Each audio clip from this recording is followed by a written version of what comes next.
द्रौपदी के लालच ने बना दिया उन्हें 5 पतियों की पत्नी पूर्वजन्म में कर बैठी थी। यह भूल वैसे तो द्रौपदी के 5 पतियों के बारे में अलग अलग कहानियों में वर्णन भी मिलती है। द्रौपदी के पूर्वजन्म की कहानी महाभारत में द्रौपदी का नाम सबसे शक्तिशाली महिलाओं में शामिल किया जाता है।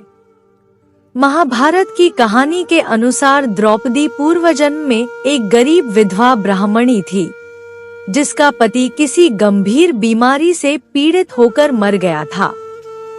द्रौपदी की अधूरी इच्छाएं ही उनके लालच का कारण बनी और भगवान शिव से तपस्या करके उन्होंने विभिन्न विशेषताओं वाले पति की कामना की। आइए जानते हैं द्रौपदी के पूर्वजन्म की कहानी। महाभारत में द्रौपदी के किरदार को बहुत ही शक्तिशाली महिला माना जाता है। द्रौपदी राजा द्रुपद के यज्ञ कुंड से अवतरित हुई थी, इसलिए द्रौपदी को यज्ञसेनी नाम से भी जाना जाता है। पौराणिक कहानियों के अनुसार द्रौपदी केवल पांडवों की पत्नी या पांचाल देश की राजकुमारी ही नहीं थी, बल्कि द्रौपदी को एक ऐसा योद्धा भी माना जाता है जिसने कुरुक्षेत्र की रणभूमि पर शस्त्र नहीं उठाए, लेकिन फिर भी गलत के खिलाफ आवाज उठाना और न्याय के प्रति प्रतिबद्ध रहने जैसे गुण ही द्रौपदी को योद्धा के समान बनाते हैं। द्रौपदी के पूर्वजन्म की बात करें तो पूर्वजन्म में ज्यादा पाने की लालसा या फिर यूं कहें कि लालच के कारण द्रौपदी ने ऐसी भूल कर दी जिससे उन्हें अगले जन्म में 5 पति मिले। आइए जानते हैं द्रौपदी के पूर्वजन्म की कहानी और 5 पतियों का रहस्य। द्रौपदी पूर्वजन्म में क्या थी? महाभारत के आदि पर्व में द्रौपदी के जन्म की कथा में व्यास जी ने लिखा है कि द्रौपदी यानी यज्ञ से जन्मी यज्ञसेनी पिछले जन्म में एक गरीब ब्राह्मणी थी। उसका पति हमेशा बीमार रहता था, जिस कारण से उस ब्राह्मणी महिला को पति से कोई भी सुख नहीं मिल पाया।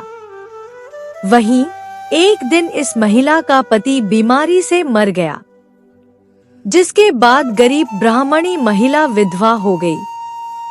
यह दुखीदायी महिला हमेशा सोचा करती थी कि काश उसका पति स्वस्थ और सर्वगुण संपन्न होता तो उसकी हर इच्छा पूरी हो जाती। इन अधूरी इच्छाओं का बोझ उसे अंदर से खाए जा रहा था। अगले जन्म के विचार से डरकर महादेव की तपस्या की। विधवा ब्राह्मणी के पति के मर जाने के बाद उसे समाज द्वारा बहुत ही यातना सहनी पड़ी।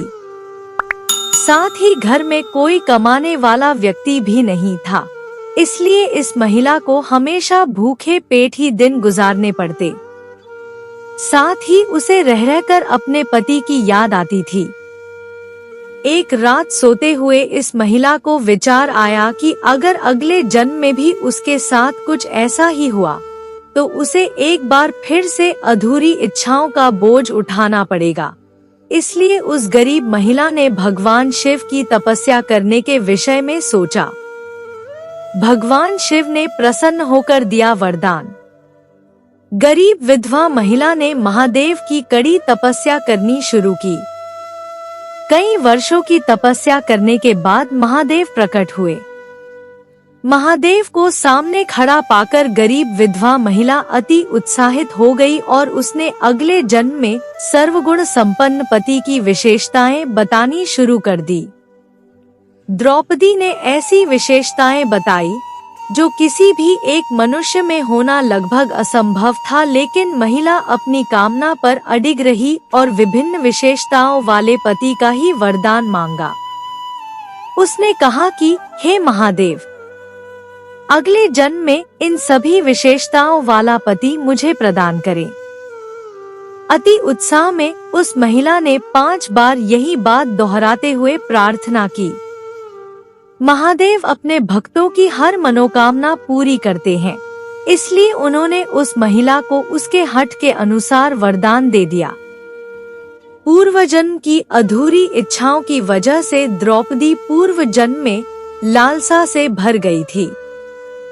आप इसे मानवीय कमजोरी कहें या फिर कुछ पाने की अति लालसा, लेकिन यही भूल द्रौपदी के 5 पतियों की आधार बनी।